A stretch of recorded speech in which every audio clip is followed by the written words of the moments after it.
오동훈 후보자님 공수처장 지명을 축하드립니다.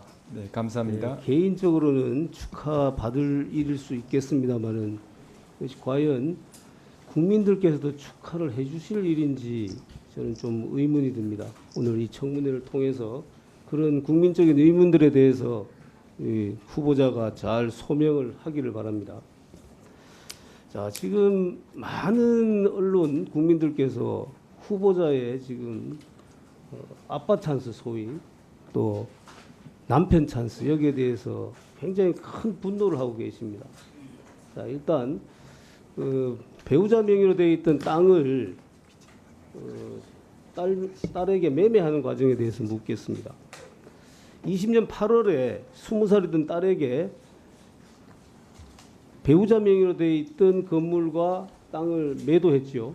네. 자, 그 매도 자금은 후보자가 증여를 했어요, 딸에게.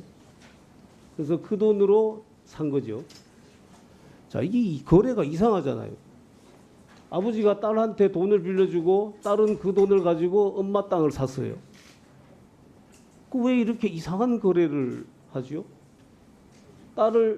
딸한테 어머니 명의로 돼 있는 그 땅을 증여하면 되잖아요.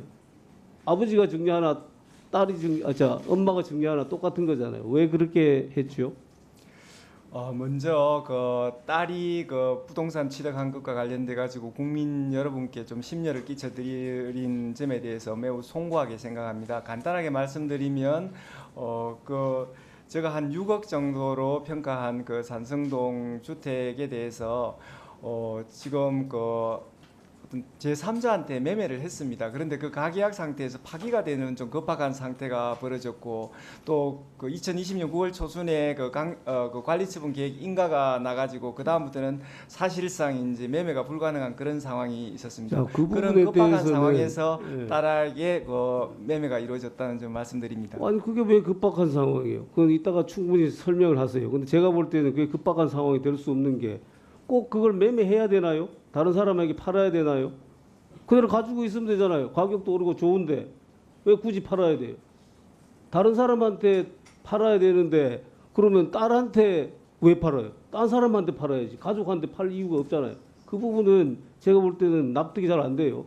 다시 한번 그 부분에 대해서는 후보자가 곰곰이 생각을 해보고 국민들께서 납득할 수 있는 답변을 하세요. 제가 납득할 수 없는데 국민들께서 납득이 되겠습니까? 자, 저는 이렇게 한 이유가 뭐냐면은 후보자가 이렇기 때문이라고 생각해요. 그 땅을 딸에게 증여하면 땅이 지금 아까 얘기한 대로 그 가치가 6억 정도 됐다 그러잖아요. 그러니까 6억에 대한 증여세를 내야 되는 거예요. 그런데 지금 돈은 지금 딸한테 빌려준 거는 지금 3억 5천인가 빌려줬죠. 네. 네. 그럼 그 3억 5천만 증여한 것에 증여세 내면 되는 거예요. 그러니까 이 증여세에서 차이가 있기 때문에 이런 방법으로 이상한 거래를 한 거예요. 아빠 돈을 빌려가지고 엄마 땅을 사는 이상한 거래를 한 이유가 그 증여세를 절감하기 위한 것이라고 보이는데 맞습니까? 솔직히 맞으면 맞다고 인정하고 국민들께 사죄를 구하셔야 됩니다. 제가 그런 거래 형식을 택한 것은 세무사한테 그 상의를 받아가지고 지금 제가 3억 5천 증여하면서 그 증여세를 4,850만 원을 냈는데 그런 여러 가지 부담이 있는 상황에서 좀 어떤 합리적인 거래로 세무사가 그렇게 자문을 해서 거기에 따랐습니다. 합리적인 거래가 아니라 세무사가 이렇게 하면은 절세를 할 수 있다고 얘기를 했겠지요. 안 그렇습니까? 네. 그렇게 말씀하셔야죠. 그렇게 솔직하게 국민들께 얘기를 하고 이해를 구하고 양해를 구해야죠. 그걸 세무사가 합리적인 방법으로 충고를 해줘서 그렇게 했다. 그렇게 하면 국민들께 납득하시겠습니까? 그런 부분 절세가 이루어진 부분에 대해서는 국민 눈높이에 맞지 않는 점에 대해서 사죄하는 바입니다. 예. 자, 그리고 지금 배우자의 지금 운전 부분에 대해서도 많은 지금 논란이 있어요.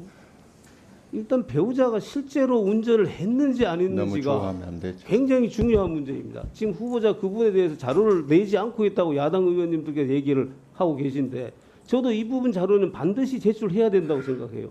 이걸 제출하지 않으면은 자 만약에 근무하지 않았는데 근무한 것처럼 법무법인을 속여서 급여를 받았다라면 사기죄가 되는 거잖아요. 자, 그렇게 근무하지 않는 상황을 다 알면서도 법무법인에서 급여를 지급했다. 그러면 법무법인 돈을 횡령한 게 되는 거예요. 이거는 법률가이니까 후보자께서도 잘 아실 겁니다. 이런 형사법상 문제될 수 있는 사안에 대해서 자료를 제출하지 않으면은 그런 오해를 계속 받게 되는 것이잖아요. 그래서 저도 이 부분에 대해서는 반드시 자료를 제출해야 된다고 생각합니다. 자, 그리고 이 부분은 저는 참 듣도 보도 못했습니다. 부인을 운전기사로 채용을 해서 급여를 지급받도록 한다. 제가 아는 변호사님들 중에서 부인이 같이 근무하는 분들이 있다고 그래요. 그 왜 그렇게 하느냐? 처음 개업을 하다 보니까 너무 불안해서 이게 과연 내가 다른 사람들을 고용을 해서 사무원을 고용해서 할 때 그 월급을 내가 줄 수 있을까? 내 사업성이 그만큼 될까? 이게 불안해서 배우자를 같이 근무하는 경우는 있다고 저는 들었어요. 그런데 우리 후보자는 판사로 19년, 20년 근무를 하다가 지금 변호사 개업을 했잖아요. 그런 사건 걱정을 할 이유가 없잖아요. 사건 많이 오잖아요. 그게 현실이잖아요. 그런데도 이 배우자를 이렇게 취업하게 했다는 것은 저는 일단 우리 후보자의 자질이 굉장히 저는 의심스럽습니다. 자, 지금 아까 우리 야당 의원님도 얘기하셨고 우리 후보자 본인도 공수처의 역할에 대해서 여러 번 아까 모두 발언 얘기를 하셨어요. 공수처는 때로 정말로 권력의 실세를 수사해야 될 수도 있습니다. 그리고 우리 국회의원들, 장차관들 다 수사해야 될 수도 있어요. 그리고 공수처는 지금까지 수사 성과를 거의 내지 못했어요. 이런 공수처를 제대로 이끌어 가려면 도덕성, 청년성 누구보다도 높아야 됩니다. 그리고 그런 강단이 있어야 되고. 그런데 과연 이렇게 절세하고 배우자를 취업시켜가지고 그 월급 얼마 더 받으려고 하는 이런 후보자의 자질 가지고 이런 이해감 있는 공수처 장의 역할을 제대로 할 수 있을까? 정말 큰 의문이 듭니다. 이 부분에 대해서 말씀해 주세요. 위원님께서 지적하신 관련돼 가지고 지금 그 운전기사 등 그다음에 송무 지원으로 그 취업하게 한 부분에 대해서 국민 눈높이에 맞지 않는 부분과 관해서 제가 굉장히 송구하게 생각합니다. 그런데 지금 아내가 송무 지원, 그다음에 운전기사 등으로 한 사람 직원분의 직무를 수행한 것은 틀림없는 사실입니다. 제가 그 운전기사로 채용했을 때는 2019년 10월 7일 날 좀 제법 큰 교통사고가 나면서 그 이후에 좀 치료를 받고 퇴직 처리를 했습니다. 제가 그 경력 증명원이나 그다음에 근로계약서 등에서 그런 취업한 것에 관한 자료를 냈지만은 마지막에 그 교통사고를 내고 그 다음부터는 근무하지 않은 것, 그리고 제가 그때 조수석에 타고 있었는데 꽤나 한 2023년까지 치료를 받는 꽤나 큰 사고가 났습니다. 그래서 그것 때문에 퇴직 처리를 했고, 그때 수원구치소인가 그다음에 수원법원인가 가면서 사고가 났고, 그런 교통사고 자료에 관한 그 자료를 위원님께 꼭 드리도록 하겠습니다. 그래서 저의 처가 여러 가지 초기에 법원과 구치소를 오가면서 운전 업무가 많이 필요할 때 그런 부분을 도와줬고 한 사람분의 직원 역할을 했다는 점에 대해서는 틀림없는 사실로 말씀드립니다.